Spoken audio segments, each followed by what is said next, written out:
What a great time to be a Giant, be a fan of the Giants. Like, we have something going here. We're building something special, and you can see it from the outside and inside. It's even more beautiful. Reflecting on everything that got me here, just to see that uniform, and I watched. That's the team I watched the most growing up because my dad was a Giants fan. So once a Giant, always a Giant. For me, it's only a Giant. Welcome, everybody, to another edition of All In with Art Stapleton, a New York Giants podcast brought to you by NorthJersey.com and The Record. I am your host, Art Stapleton, and we are another day into game week. Cowboys-Giants primetime Sunday night is approaching rapidly. Giants will be on the practice field again on Wednesday, and then the players have off on Thursday. Return to the practice field Friday, and then it's game weekend Saturday. There are walkthroughs and meetings, and then a long wait on Sunday for 8:20 kickoff. Giants, Cowboys.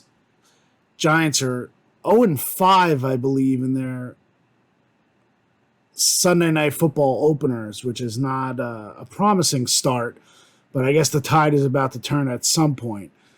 Clearly, they've lost 10 straight games in which Dak Prescott has started for the Cowboys.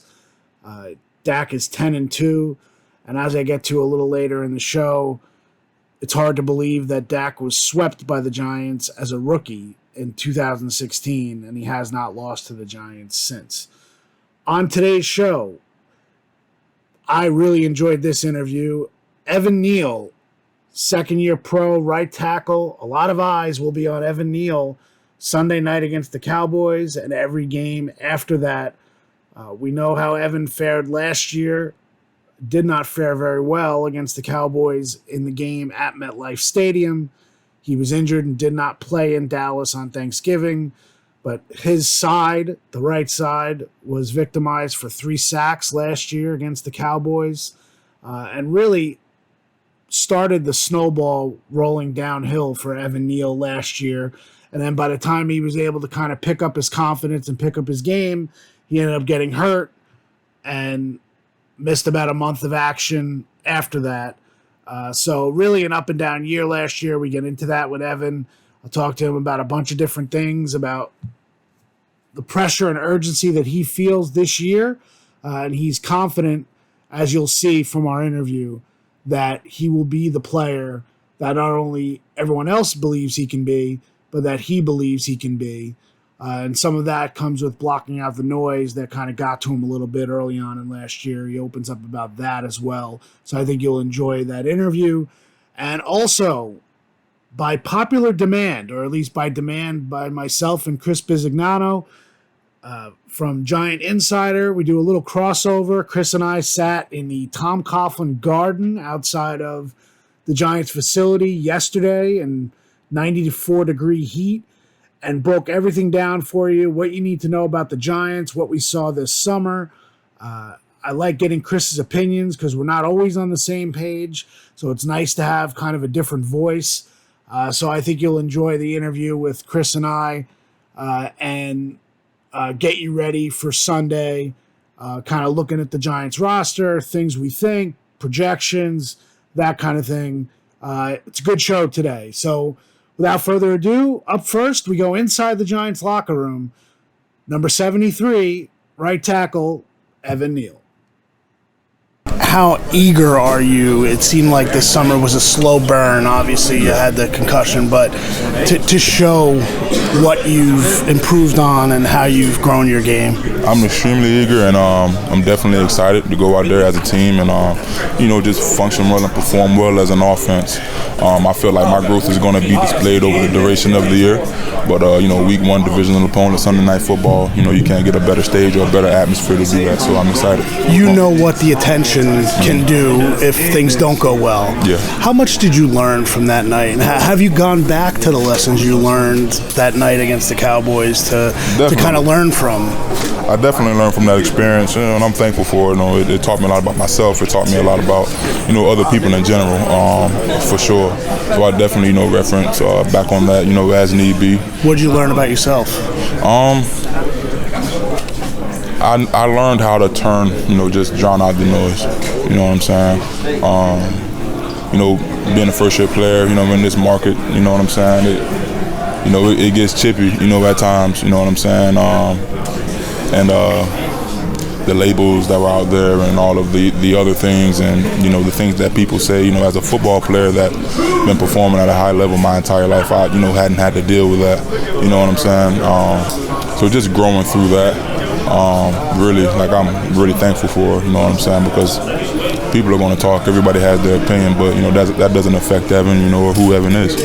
When you look back at, and I'm sure you've watched clips of yourself from last year, and they'll be coming up as you guys are preparing for opponents again, do you see a different player? I do.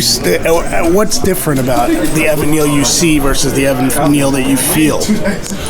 Well, since last year, if that's what you're referring to, I played last year. Yeah, when that game against Dallas, but every game. I mean, you're going to be watching those that film if you haven't already. I just had a year to get more mature, definitely more poised out there, for sure. I'm a lot more confident in our system, you know what I'm saying? I'm more comfortable playing at right tackle. It's my second year doing it in a row. So it's my second year. I just got a better feel for things, like things aren't as unexpected, you know what I'm saying? Like I kind of, know what's going on. So it's easier for me to just, stick to my routine, you know what I'm saying? I remember you last year, you were pretty confident in terms of, I know I'm going to work my way through this. I'm going to get through this. This is not an easy level to just work your way through things, right? I mean, you almost need that break to kind of reconfigure things in yourself. Yeah. Is that what this offseason played for you? Do you think that you kind of gave you the opportunity to kind of not have to get back on the field the next day, but also kind of, dig into what you needed to change versus what was actually playing out? Yeah, this offseason was great. My first offseason, I had so much just free time on my hand. Wasn't playing football, didn't have to go to school or anything like that. So I just had a lot of time to just relax, man. Rest my mind. Get around family. Just do some traveling. Just kind of like a peace of mind. You know what I'm saying?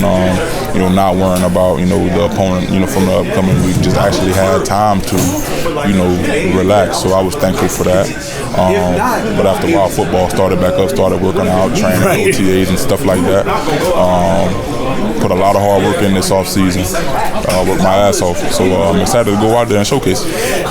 You mentioned your mind. Mm-hmm. When things snowball in this league, does the mind hurt the body in a sense that it changes the way you're taught to focus on your technique, but when your mind starts playing tricks on you, it's almost like the mind takes over and then you forget the things that you're supposed to be doing, right? I mean, is that kind of what you healed first this offseason? The idea of your mind is now in a right place for you to be right physically and technique-wise and everything else?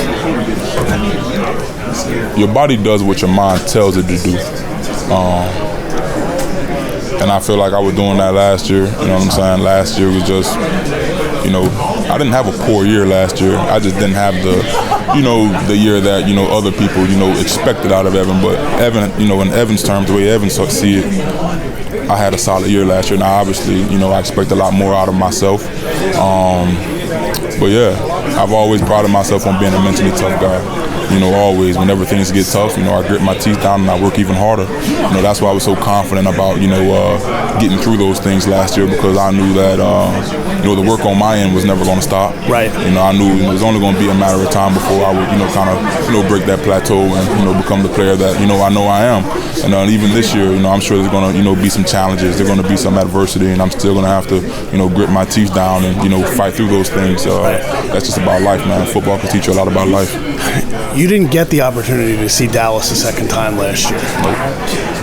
Did you almost feel that missed opportunity to kind of show how far you had come from that week 3? Or was it just one of those things where, next time I see him, I'm going to see him? I don't look at it as a missed opportunity, man, because I played a lot of other games last year that showcased my growth throughout the season. A lot of formidable opponents.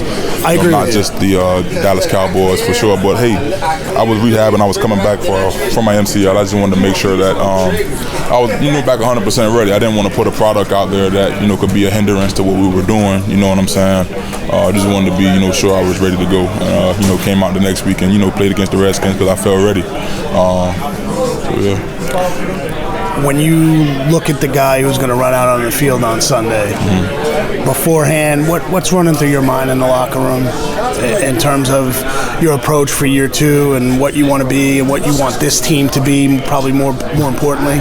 You're going to take it one snap at a time. I can't think about too many things. I can't control everything. I can just control, my play one snap at a time. You know what I'm saying? And when I approach the game like that, I know I'm going to have success. Just going out there and being the best that I can be to help this team win. Because every man in this locker room, put in a tremendous, amount of work.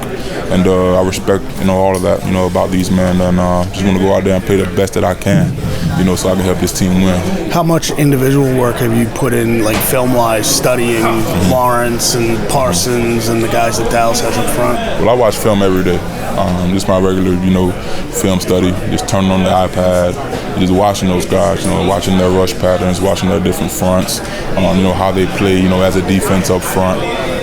Just constantly watching. You know what I'm saying? That's you just gotta watch. That's it. To me, watching you this summer, having watched essentially every snap you took last year and then in the summer, you look like a big focus was on your footwork and getting out of your stance quicker than maybe last year. Is that comfort, or is that just what you improved this year as far as your footwork and being able to adjust speed to power and that kind of thing? I feel like it was a little bit of both. A lot more comfortable in my stance, getting out of my stance. A lot more, confident in the offense. So, I'm just, focused on how am I going to beat the guy, that's lined up across me, opposed to, what was the play that was called?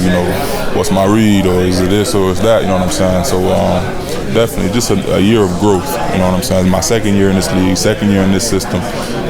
So a lot of growth has been made, and I'm going to showcase it throughout the duration of the season. When somebody like me says, boy, if Evan Neal can turn it up this year, it could be the difference in this offense going from here to another level.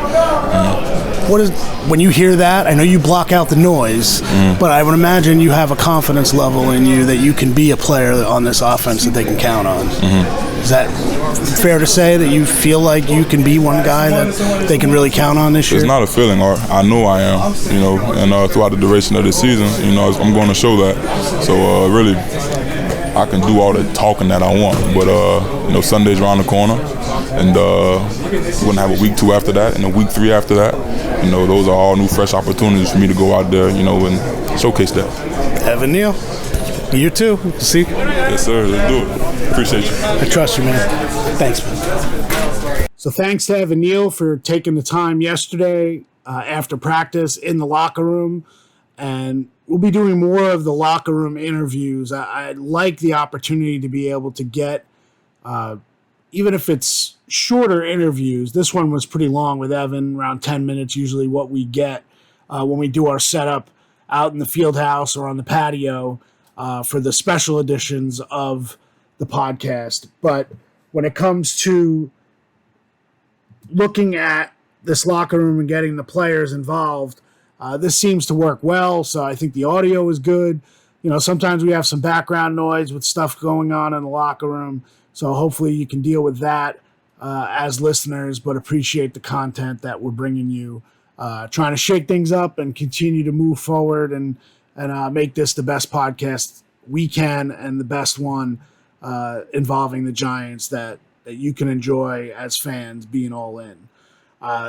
So as I teased in the open, sat down with Chris Bisignano yesterday, talking all things Giants, going back to the spring, what we're seeing, what we expect, previewing Sunday night. So I think you'll enjoy that one. And just wanted to point out a couple stories that I've done this week on NorthJersey.com. If you have not subscribed to NorthJersey.com, please do. Helps our coverage. We will be on all the trips this year. We're going to Arizona and San Francisco, so we will be out there and be able to give you insight with the Giants, regardless of where they are, home and away. Hopefully you'll check out my Daniel Jones story. Talked about what's next for him and his evolution as a quarterback.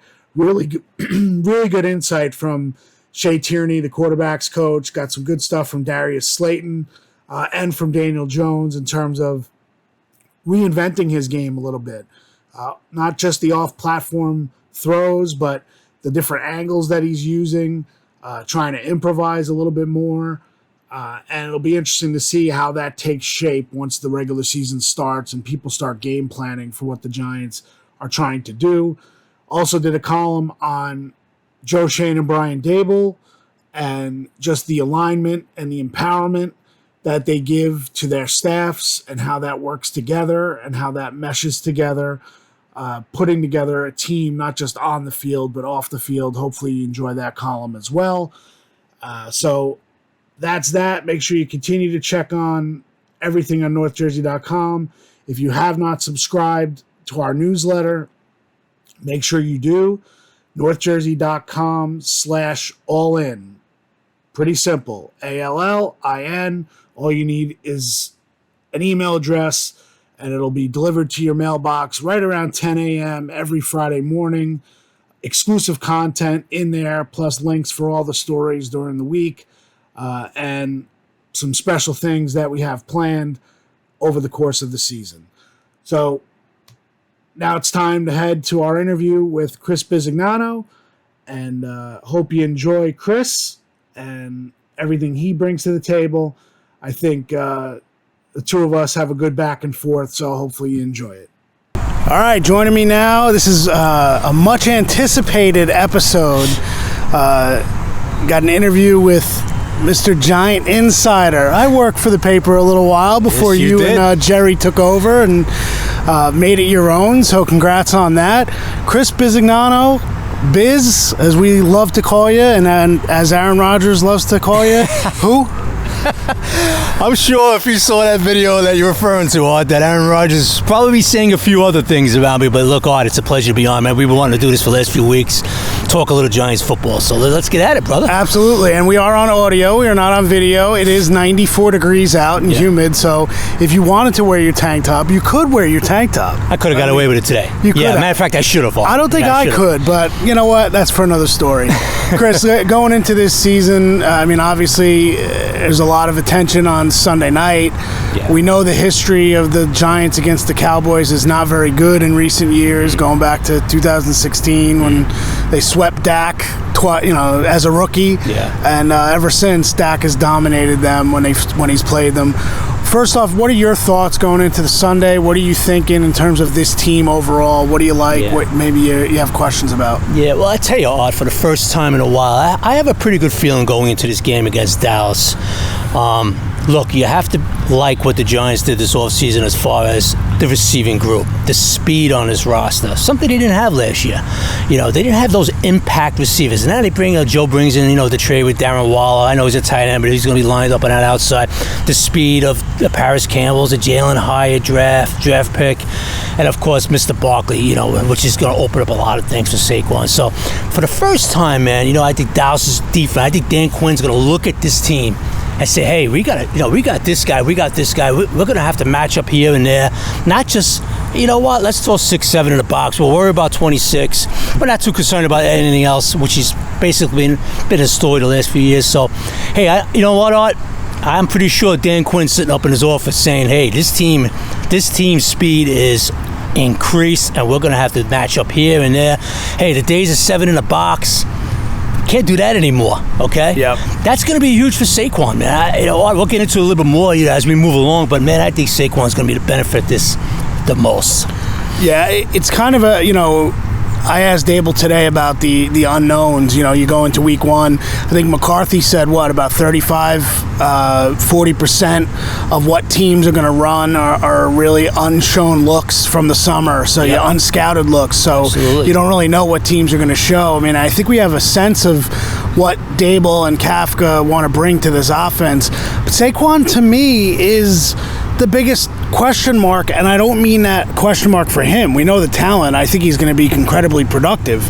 But they didn't show Saquon at all this summer. And the way this offense has the potential of changing with Waller and Paris Campbell and Hyatt, and then obviously Hodgins for a full year, Slayton for a full year. People forget Darius wasn't active in week 1 last year. So you take all of that aside, 26 is still 26, and they hope that this is a better offensive line. What are you expecting from Saquon? And do you feel the same way as I do, that you just Sunday night could kind of be, coming out party part 2 for Saquon, because we really haven't seen him on the field and making plays this summer? It reminds you a little bit of his rookie year. Like, okay, we all know the hype, but okay, let's see him, right? Let's see him, 2018. Okay, let's see. Well, this year, like you said, we haven't seen him in preseason.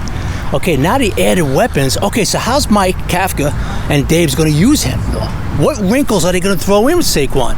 I think we saw a little bit of that in camp, Art. A little bit of maybe some of the different routes and all that. So some of the wrinkles I feel, Art, a little bit of a different route running with Saquon this season. Watch for him a little bit more. Now, I know he had the 91 receptions rookie year and all that, but man, I'm looking for him a little bit more and out of the backfield this year. You're gonna have to match up with him. And that's something I think Kafka and Dable are gonna really, like you said though, right?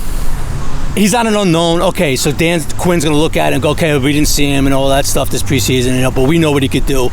The key to me, it's gonna be, what do Kafka and Dable, what new wrinkles do they throw in for Saquon? And obviously, like I just talked about a little while ago, hey, those guys, those speed, the Darren Waller, especially Darren Waller, that's going to open up that box. It's for ridiculous. Saquon. It's ridiculous what Darren Waller is going to do for this team.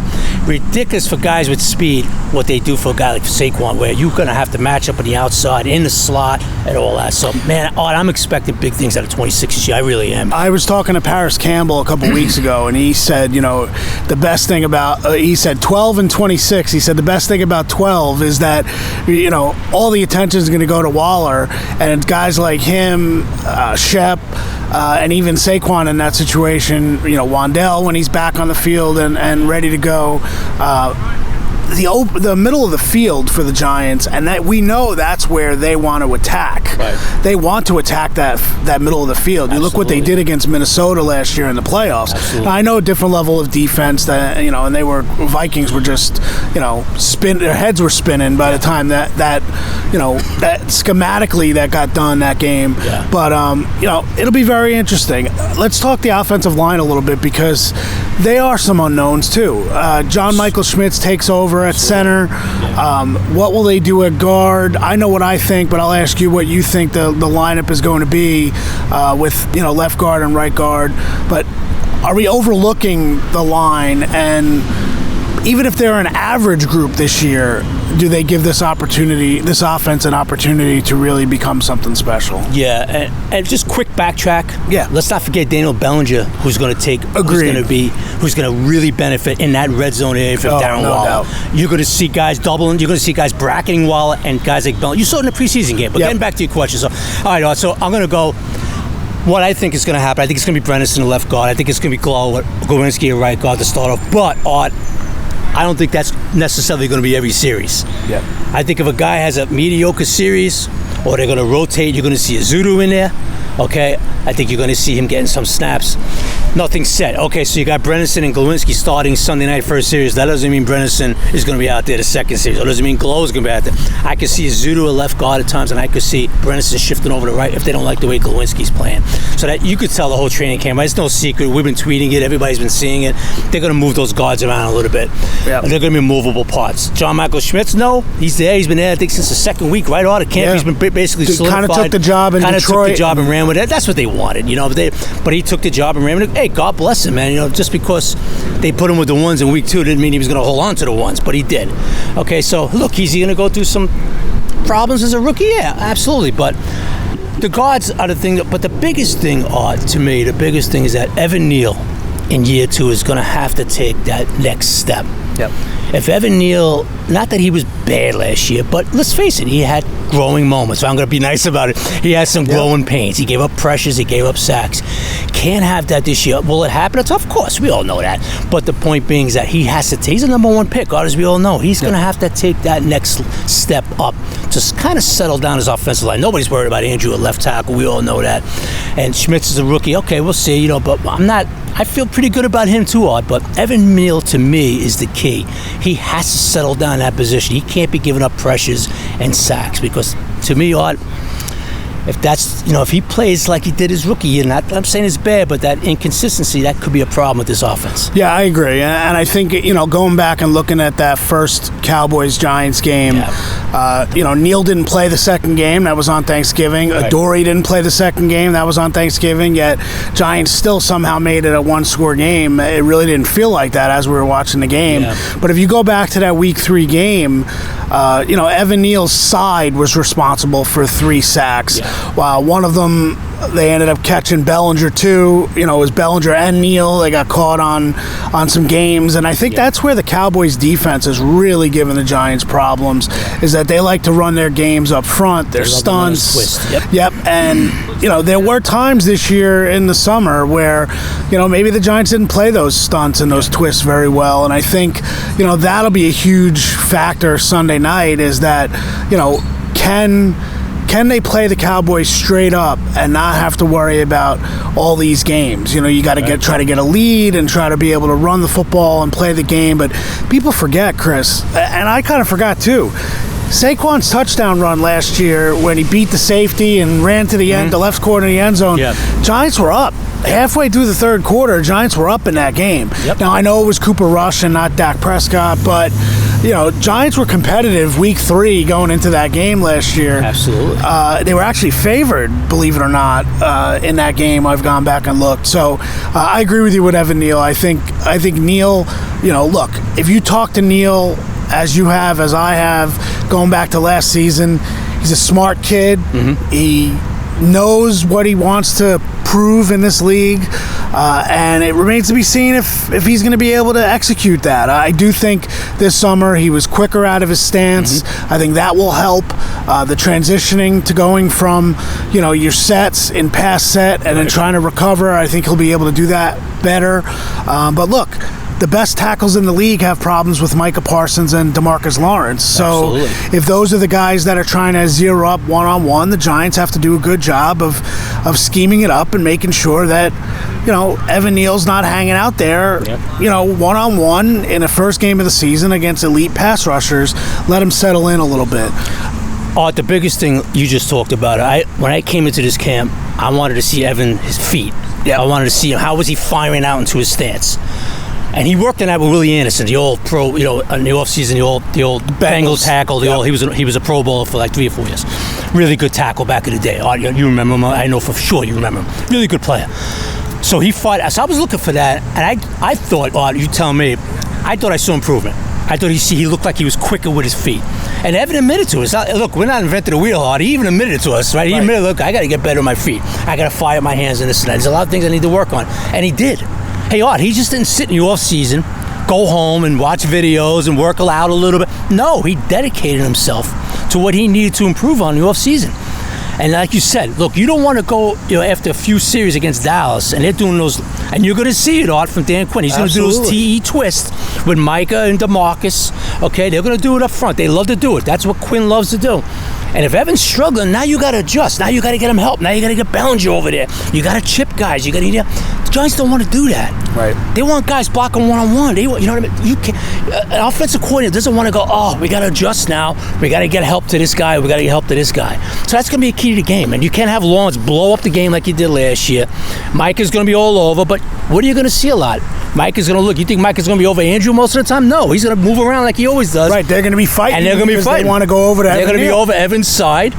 DeMarcus will be over there at times. They're going to do those twists, or they're going to do those straight up man-on rush, and that's going to be one of the keys of the game.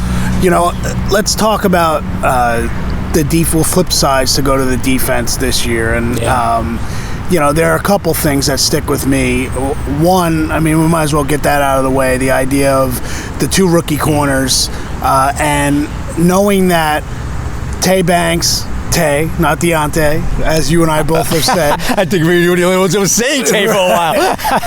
And Trey Hawkins III, 6th-round pick from Old Dominion. I mean, normally you'd be going into this game going, boy, Giants are really putting out 2 rookies at corner, and I think it was by design. I remember the morning that I heard that, in camp that they were going to try Adoree in the slot because things weren't working with Cordell Flott and Darnay Holmes as the starter, and they knew week 1 CeeDee Lamb is playing, I think it's 65 or 70% of his snaps. Probably more now with Brandon Cooks out there. Yeah. Right. So you want to put the rookies on the outside and put Adoree inside. It'll be very interesting to see how that plays out. That to me is a huge key on Sunday night, is that if those corners can hold up, and I'll include all 3 of them, because Adoree, while he has played in the slot, it's a new position if he's playing there full time. Absolutely. How does that play out in your mind from what you've seen this summer? Well, look, we reported it, right? It wasn't like some gadget, it's still Trey Hawkins. He earned this, Trey Hawkins. He's earned it since the moment they started putting him with ones. He forced Adoree inside. He won that position. So they moved Adoree inside. Like you said, not a lot of confidence in Flott and Darnay Holmes. There really isn't. So is it risky? Look, there's 2 rookies against veteran receivers Sunday night. Brandon Cooks is over there now. I think he's got like 6 1,000-yard season. CD's one of the best in the game. Michael Gallup always seems to hurt the Giants. So it's going to be risky. But look, this coaching staff from day one has told us what, we don't care where you're drafted. We don't care if you're UDFA. We don't care where you come from. If you earn it, you're playing. Well, Trey's earned it. Yep. And now we're going to find out Sunday night. But they have confidence in him. I talked to somebody recently in the building, and I was like, man, is the confidence level that high with Trey? I mean, hey, Chris, listen, Wink loves him. They love the move with Adoree because they weren't crazy about, Flott. And Flott doesn't have a big slot-sized body, right? Okay? Darnay could do he's a physical, he could tackle, but Darnay in space is not the best cover slot corner. We know that, right? So, hey, this was a godsend to them where Trey won that job on the outside and they could put Adoree inside. They feel a little more comfortable with that cover guy in the inside, especially like we just talked about, you're going to have CD lined up in the slot a whole lot, especially now with Brandon Cooks. He's an outside guy. He's that X guy on the outside, and you're going to see CD a lot. And the Giants feel much better with Adoree now in the inside against CD for this game Sunday night. But look, there's a lot of questions. They're 2 rookies. That's the bottom line. We know that they're 2 rookies, and we're going to see how it plays out, man. But I can tell you this, just 1 second before you jump in. Of course. I can tell you this, my man. Don't think there's any lack of confidence with Wink and Brian Dable. They feel real confident, these kids. Like, we're putting them out there. We feel good. Yep. And don't think Wink is going to play those cover 2s and he's going to play, the cover. No, he's going to leave him on an island at time. He's going to play an aggressive man at time. And that speaks to the evolution of corners in this league, because you would never think that a corner, it was always the old adage, right? You can't play rookie corners in this league because they'd always get beat, they'd struggle. Giants have seen that up close and personal. Now, whatever happened with DeAndre Baker off the field, on the field, didn't work out either.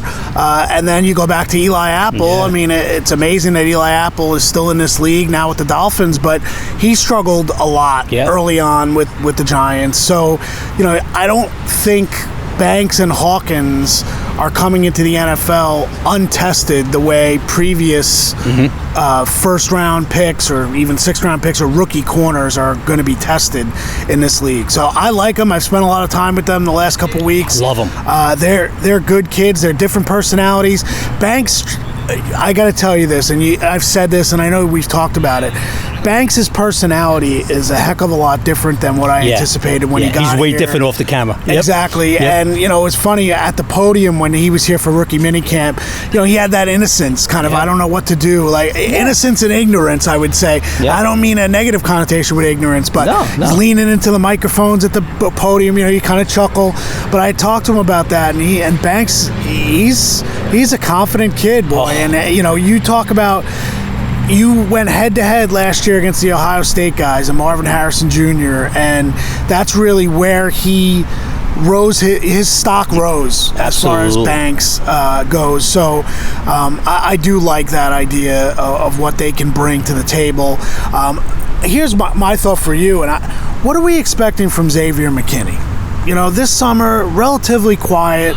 And again, I'm not judging guys based on the amount of noise they make in the summer, but I think there's another level to Xavier's game that he needs to find it early, and the Giants need to do their best to find it early, because he legitimately could be a playmaker for this team, and I think they need to find that gear. What are your thoughts on that? I think he has to be on. I think he has to make more impact plays. We need a little more insight.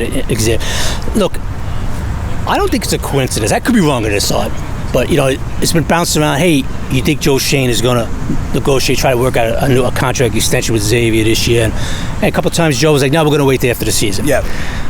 Art, to me, and this is not disrespect to Xavier, but I think they want to see. I think they want to see another year out of him and go, look, we really like this guy. And folks, if you don't think they really like him, I could tell you is that what happened to him when he had that accident in Mexico last year, they could have went another direction, the Giants. They didn't, because that's how much they respect and they like Xavier McKinney. They didn't fine him, suspend him, like that. He was truthful with them. Point but I think they want to see another year out of him. I think Joe Shane is kind of maybe sending a message like, yeah, Xavier, we really like you. We really do, but we need a little bit more. Yep. Okay? And Xavier is going to have to get those impact plays. Not that he hasn't made some in the past, but you know what? He's back there. Wink's going to use them all over. Okay? We need some interceptions. We need some impact plays out of him. Yes, he's going to be a solid safety. We know that. He'll be up in the box making time. But impact. This game's what? About impact players. And that's something I think the Giants are going to need from him, man. And obviously he's going to be that leader back there, especially with the two young guys in the corner. And you know what? Getting back to Tate Banks, talking with him the other day. And we know, like he said, he was look. The New York media is intimidating to these young guys. He wasn't used to it. He was very shy, right on. He was giving one-word answers and all that. And it's funny you said, because I'm at his locker the other day, and I'm talking to him. Man, he was like a different kid away from us, away from the presses and the cameras and all that. And I asked him. I said, have you been watching, studying a lot on C.D. Lamb? He goes, I've been studying him for weeks. Yep. He goes, listen, I got to be honest with you. He goes, I respect them. They're real good players, but they don't know me either. He goes, and I respect everybody I play against. He goes, but man, he goes, I'm not afraid of anybody. And I like that, Art. It wasn't like a cocky. He's got that Baltimore in him. He's got that Baltimore. His coaches in Maryland told me. Yeah. Right? He's got that Baltimore attitude, which I love, Art. As a corner, I love that. Get him out there. Look, he's not going to go into this game Sunday like, oh, wow, that's 88 opposite me. Oh, that's Brandon Cooks. No, bring it on. You know what I mean? In a good way. Bring it on. I'm confident. I could do my job. I could cover anybody in this league. I love that. You need that. To me, Art, you need that as a corner. Trey Hawkins a little different, a little more quieter. Yeah. Right? Confident, but quiet. Tay likes to talk a little bit. You get him in the locker, he likes to talk, all that stuff. Hawkins, I know, is a little quieter, but pretty confident dude. They're both oozing with confidence going into this game. So it's going to be fun to watch. You talk impact. I think another player on this team that needs to have an impact consistently is Kayvon Thibodeau. Yeah. I think Kayvon's approach this summer has been very impressive. Coming off of the first season, he was focused on individual numbers. Not that he didn't want to win as a team, but he had numbers in mind. And when he didn't hit him, he only had 4 sacks. He thought he would have a lot more than that. The thing that sticks with me, and I want to know your thought on it. Thibodeau said of him and Aziz Ojulari, that they need to raise their level to what Dexter and Leonard bring up front to the defensive line. Right. I thought that was interesting, and I think that's probably coming from Wink and coming from the position coaches, the idea of, look, you guys can be special. Mm-hmm. Now you got to go out and show it. What are your thoughts on that? Yeah, I agree with it 100%. I think Wink challenged him. I think Wink challenged Thibodeau this whole season. Says, hey, listen, you have what it takes, but we need you to get it there. Yeah. Look what Dex and Leo are doing. Right? We need you to get that. I think Coach Andre Patterson, we both really respect. Right? We feel he's one of the better defensive line coaches in this league, no question. I think he challenged him too. Hey, Tibbs, look what my guys here. You know what I mean? Him and Drew Wilkins get together. Hey, we got to challenge this kid a little bit more. We got to get him to another level. As far as Aziz, it's just a matter of staying healthy with him, man. Look at the numbers he's put up when he's been healthy. We need him on the field, man. If he plays 17 games, what he's going to do for Thibodeau's game too, is going to be off the charts for him. That's going to open up a lot of things for him. You know, in all fairness to Thibodeau, he played a lot of last season without his bookend on the other side, you know? Yep. And Aziz is a difference maker. Look, Art, Thibodeau is a pretty good pass rusher. He has to work with some stuff. The best pure pass rusher on his team is Aziz. He's got the best pure pass rushing moves. Yep. Look at his numbers in the games he's played. It's imperative that he plays the 17 games. Him and Thibodeau being on the field at the same time. And I think, look, Thibodeau is a hard worker, Art. This kid, you know, I know he's got the flash going at times. I think people looked at him last year like, oh, does this kid really want to play football, you know? Does he want to? No, he's a hard worker. He wants to be great. He understands that being great in New York, that's when you get the other stuff. Like the Strahans told him that. The Carl Banks told him that. But you have to be great as a Giant on the field to get those. And he realizes that, he's a hard-working kid, man. I think he's going to have a really good year, too. I think Thibodeau is definitely more of a complete player than I thought coming in. And I think that's why the Giants liked him, is that Wink loves the idea of being able to have his edge guys drop in coverage. And you look what they did against Bryce Young in Carolina. It was only the preseason game, but that series where Kayvon just dominated Ike Ekwonu. Before that, they had Aziz. He was dropping back into coverage, covering the slots. I mean, because that's how Wink was looking to be able to screw with the rookie quarterback. He didn't want to send 10 guys. He wanted to screw with him and see if he can get the rookie quarterback to make mistakes, to make bad throws. So I think Thibodeau, people expecting, 10, 15 sacks from Thibodeau, that's not necessarily his game. He may develop into that where he's getting those sack numbers, but I think you need to appreciate Thibodeau for who he is as a complete player in this defense and where he's at. All right, so that we did offense, defense.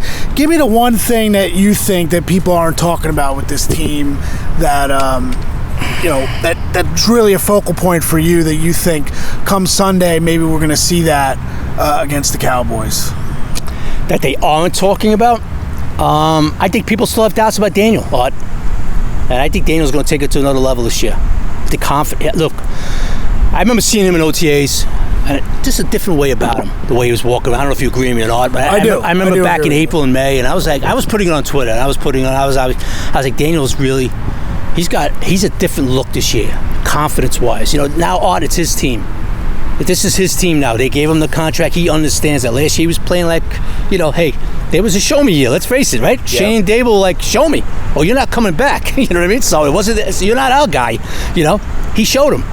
I think he's going to have a big year. I know people are talking, Daniel got the contract, but I don't think people are still talking about him enough.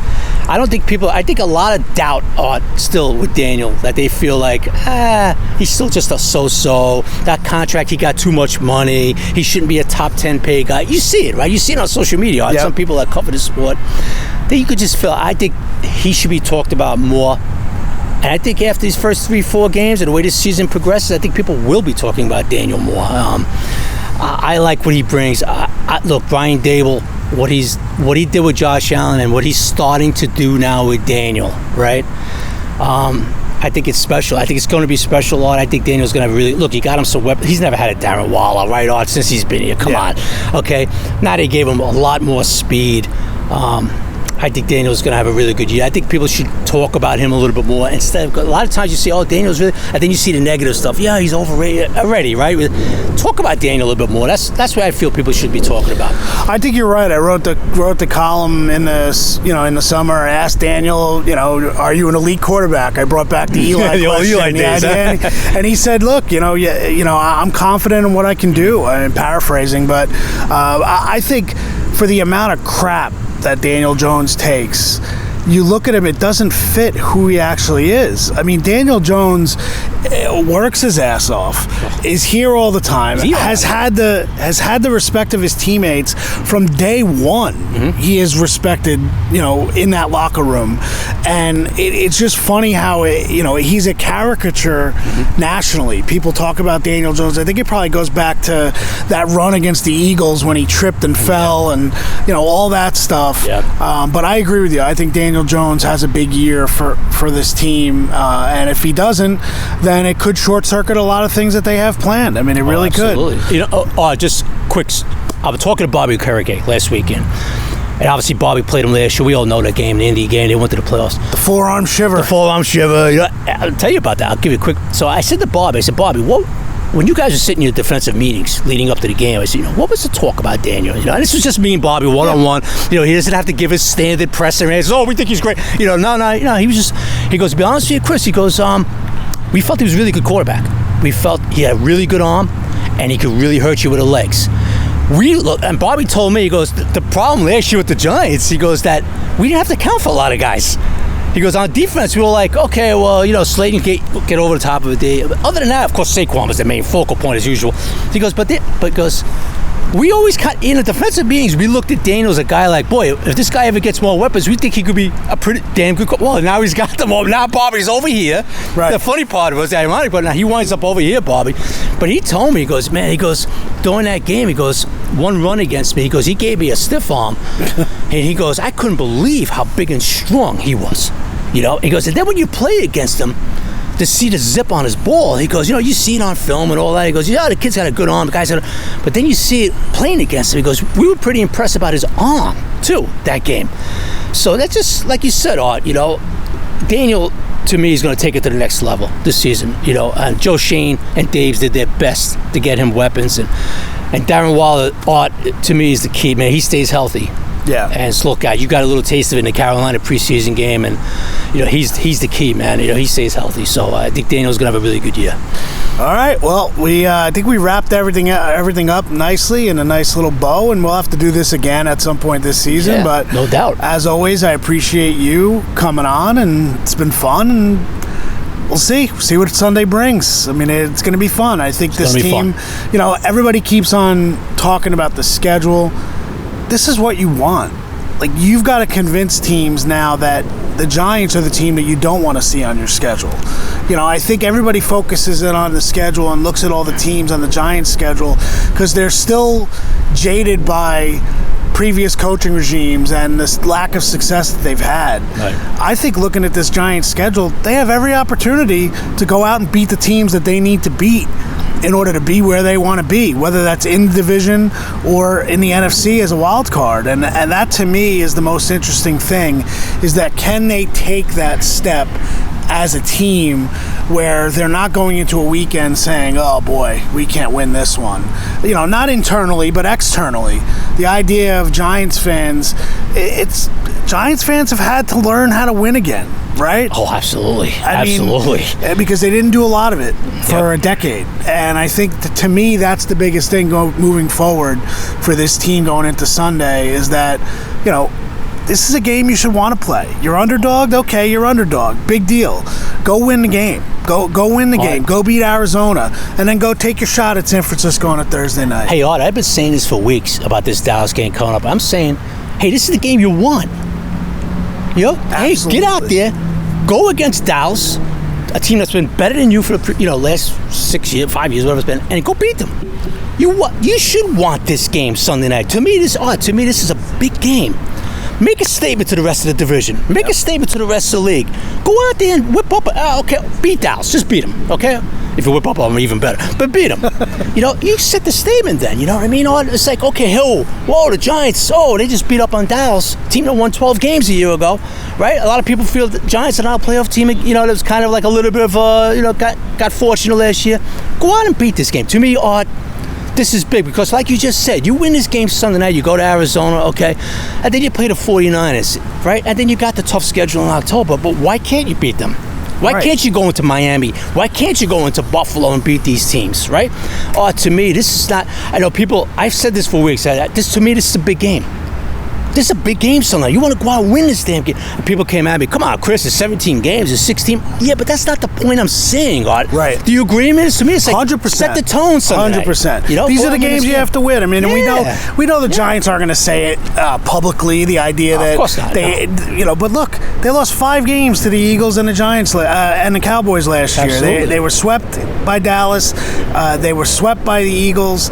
They haven't been able to beat these teams in a long time, and And, in order to be able to get there, you got to get to second place. Whether it's the Eagles or the Cowboys in first, granted, you want to win the division, but let's take it for what it is. Right. All right, get to second place. Knock one of these teams off and get into that second place. Now you're sitting second in the NFC East this year. You should be in the playoffs again, and then that's where you kind of make that next step, and now you could size up who's in front of you and say, okay, now we're really making a push towards that team. And I would be seeing the same thing if the schedule came out and it was the Eagles Sunday night. I would be seeing the same thing. And look, we all know, it's not a secret. The Eagles are a better football team than the Giants, right? They're the class of the division right now.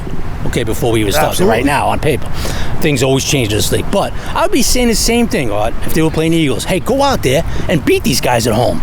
Send the message, man. Set the tone a little bit. I think it's a big game on Sunday night. I really do. I would love to see the Giants go out there and take these guys out Sunday night and just send a message to the rest of the league. Oh, everybody's gonna be watching Sunday night, right? Yep.